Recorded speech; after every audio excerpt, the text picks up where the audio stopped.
everyone. Welcome to Be Heard, a new LinkedIn Live series podcast promoting change-making women.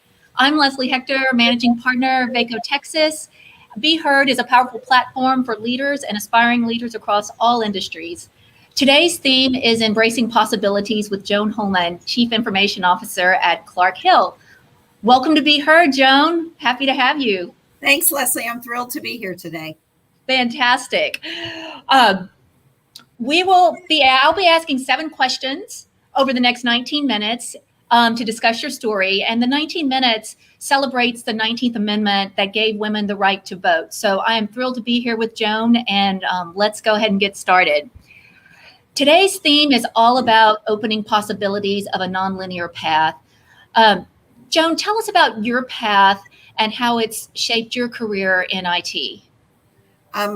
Thanks, Leslie. I think about my path, and it's exciting. I've always been in the IT space, so I've always been a technologist. But what's been interesting to me is throughout the course of my career, I've been able to work in a variety of different industries, and that's really led me to understand how things work behind the scenes and what I can take learnings from one industry and how does it apply in another industry. I started my career at Fidelity Investments, and basically I was on the phone. I was help desk, helping people install way back in the dark ages, the online trading software where you actually installed it. It wasn't internet based or anything like that. So started my IT career on the help desk, and through that I've been able to work in financial services, telecom, environmental services, life sciences, and now at Clark Hill, I'm in the legal space. So a wide variety, a wide spectrum of different kinds of organizations and companies and industries.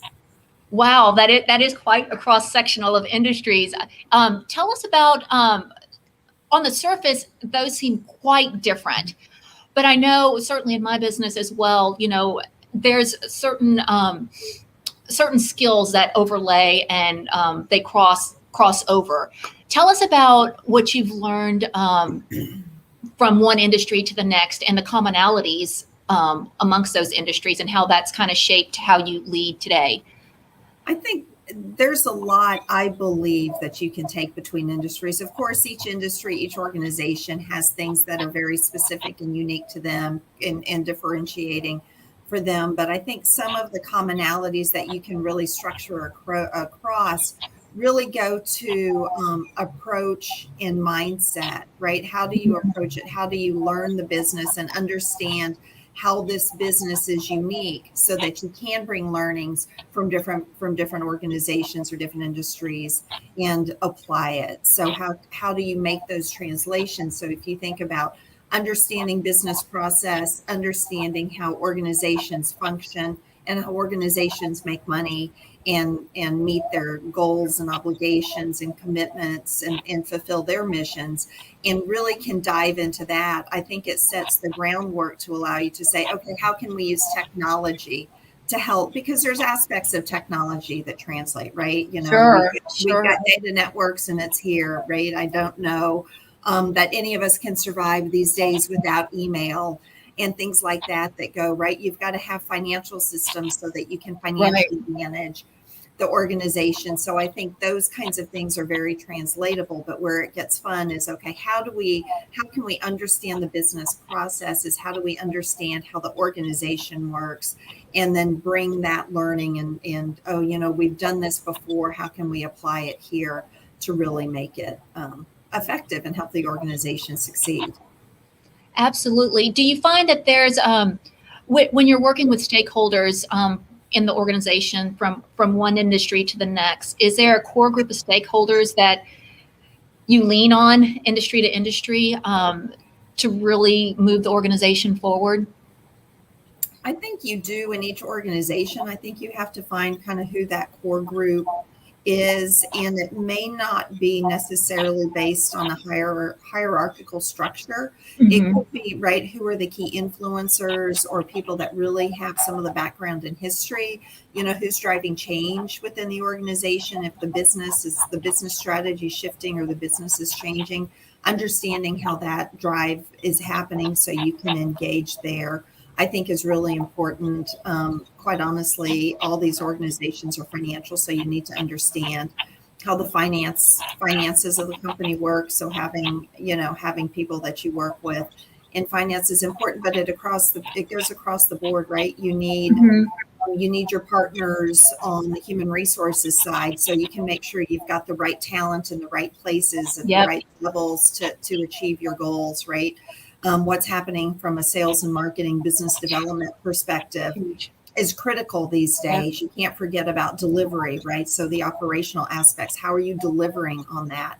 And it all wraps up into that ongoing kind of customer experience, customer satisfaction, customer engagement model, right? I think we Mhm. all need to be striving for that customer client engagement, and all those pieces I think are critical to making it happen. It kind of goes back to it takes a village to make this Absolutely. happen, right? You need the leaders at the front of the pack. Here's where we're going. Let's set the strategy. This is what we're doing to the people that make the day-to-day operations work. Like somebody's making accounts payable happen, and somebody's making sure payroll happens, Mhm. and the day-to-day stuff that needs to work continues to move. Absolutely. I mean, you mentioned a really key point around the customer experience and how that's really changing, and technology clearly is instrumental in transforming that function. So, couldn't agree with you more on that. All right, question number 3. Um, I know you mentioned the understanding, kind of begin with the end in mind, and how you can contribute and how you kind of build a roadmap with that. How would you recommend our listeners today beginning with the end in mind? Where do you start, and how do you approach that? I think it's for me, it's really important to understand the mission and the strategy of the organization. What is the large organization trying to achieve? What are our goals and objectives at kind of the macro level within Yeah. the organization? And once you have that macro level, you can understand, how do we contribute? How do I, or how does my organization contribute to kind of achieving those goals? I like to think of it personally kind of like a mosaic on the wall or a mural on the wall. I need to be able to take a step back and see the big picture, so I can understand where my role is, at a more detailed level, helping to achieve the big picture. I think one of the other things, having had experience in a lot of industries, that it's helpful that you can perhaps um, provide input as you're developing organizationally. What are our goals and objectives? What's our strategy? And understanding how organizations work. I think you've got opportunities, especially as your career advances, as you become more senior in career. I think it's important that I'm a business person with a specialty in the technology domain, as opposed to just a technologist, right? You need to think about the Mhm. business and why we're here, and then how do we use technology as one of the many tools to help the business achieve that. So I would, people that are coming up in their career, I would encourage to make sure that they understand what that big picture is, Mhm. and how they can contribute to the big picture, because I think that's really important. Yeah, you make an excellent point, Joan. I think, throughout my career, those companies who have had a strategy and a direction, and everyone anchoring to that direction is really key. And as women, you mentioned, as you become more, you want to position yourself to contribute to that strategy. And what I find is when you begin with the end in mind, the road may change a little bit, may curve, and it may adjust based on influence and input. And I think it's, as women, I would challenge all of us to speak up, like we have talked about, Joan, and we'll get to that in a little bit, and use our voices to influence, because at the end of the day, we are business women, right? And we do have something to say. So great points on that. All right, question number 4. Speaking of beginning with the end in mind, I know we've discussed this, and you've been through you've involved a lot of M&A during your career. And how, beginning with the end in mind, how does the M&A function influenced that? And what has that experience taught you? Yeah, I think it's a lot of us in business move so quickly these days, and I think most of us are going to experience go through some kind of M&A combination, consolidation, insourcing, outsourcing, structural change, all those kinds of things throughout our career. There's always going to be something. I don't think in today's world there's I don't think it's a straight line to get to most anything these days.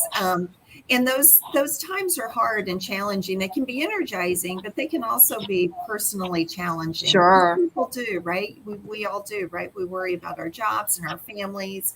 We worry about our teams and things like that. And I think for me, what I've always tried to do, or my approach, has been to say, okay, if this is where the organization is going, and we've got good reasons that we've made these decisions, how can we make it be as successful and effective as possible? And that goes for rather, whichever, if it's an M&A, depending on which side, if you're a Sure. acquirer or the acquiree, if it's M&A. But how do you make it successful? And for me, by focusing on the contribution and how do we add to it and not detract to it, it works out, because either it creates opportunities for you in the new organizations, or you come away with tremendous learnings that are going to be valuable to you as you continue down like your career and your path and your road. So I think it's really important to kind of take the I'm in general, I'm a positive glass half full. Absolutely. So I want to take that approach that really is, how do we do this? How do we move the ball forward? How do we make the combination successful? How do we make it good and as good as possible for as many people as possible? Absolutely. And there's a big change management component, right? When you're doing that and understanding the why behind it. In your experience, from a change management perspective, what has been the most challenging for you going through this M&A process? I think that the challenge, kind of the personal challenge, I think like anybody, right? I've got questions about how does this impact me personally and things like that you have to work through. I think there's a little bit of faith that, everything's going to work out in the long run. And, and I'm always willing to work hard, and I'll do what needs to be done to be successful there. And I think a lot of it, especially when you're dealing, with organizations, and organizations are people, is making sure as much as you can that people and the individuals are comfortable with what's going on. They understand what's going on. More knowledge is always better, right? In the absence of information, people fill in the blanks. Yes, absolutely. The blanks is typically almost as negative as it can be.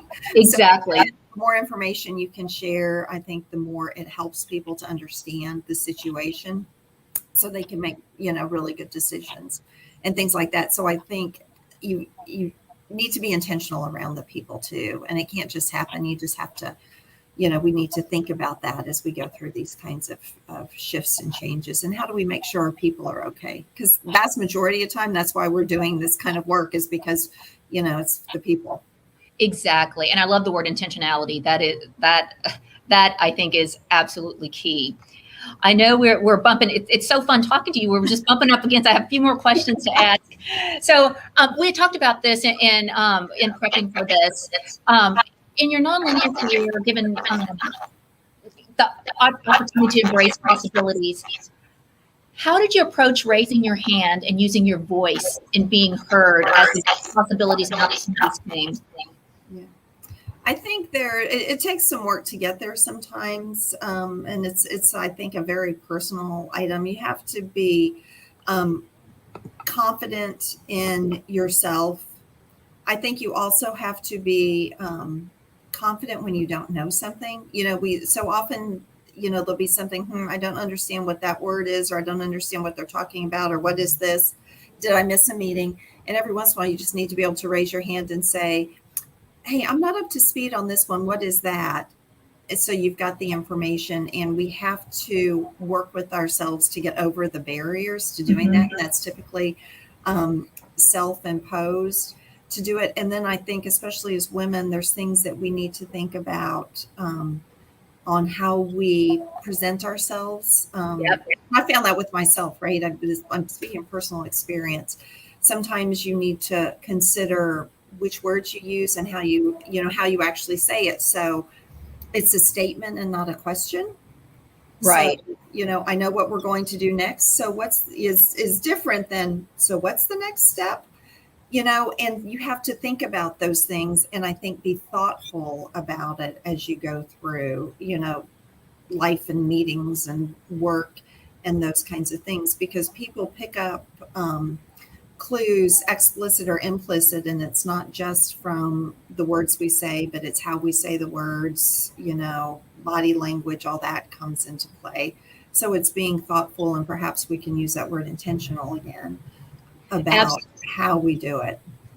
Absolutely. And I know it's probably a spoiler alert because I saw your words below, but I think confidence and the way you approach it, like you said, just body language and the confidence. And what comes to mind, especially as women, I'm keying in on a word. I'm a big Brene Brown fan right now, and my key word is brave, right? Be brave enough to speak up and be brave enough to have the confidence and know that you are important and that you're contributing. And at some point, you just go for it, right? Yeah. Well, and I'm always, I'm kind of a believer that things don't necessarily happen once. So if I've got a question, I think somebody else has got the same question in some form or fashion. So I might as well ask it. I'm not the only person who may not understand something or has questions about this, or why are we doing that? Or, I'm not familiar with it. Somebody else does too. So you might as well get it out there so you can get the answer. Absolutely. Absolutely. I know we had brought up the EQ, right? Aspect of it. How do you lead your team through a less than perfect path and allow them to, have some lessons learned along the way? Yeah.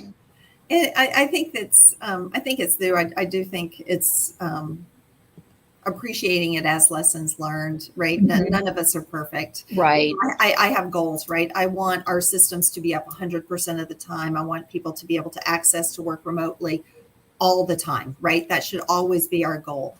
But if for some reason we can't achieve that because of whatever reason, we also need to give ourselves a break and say, we did everything we could. This was outside of our control. What can we do better next time to avoid the scenario? Or what can we do better to make sure it's less impactful? So it's a shorter period of time of impact and things like that. So I always want to strive for perfection, but I always kind of want to take it with a dose of reality to say, right. Okay, and let's put some reality on top of it. What can we really do with the, here's the team and the budget and the competing projects and external factors and all that. Take all that into, and let's do it. And then let's just be smart about it and say, oh, something didn't go well. How do we do it better next time? Absolutely. Because I think continuous learning is really important. Yeah, that's well said, Joan. I know we're bumping up against time, so I'm going to take you guys through in the next 3 minutes and close out. Talk about some books, Joan, that has influenced your leadership or your way of thinking and embracing possibilities. Yeah. There's one I would consider it a classic. I don't know if others do, but I go back to it fairly frequently.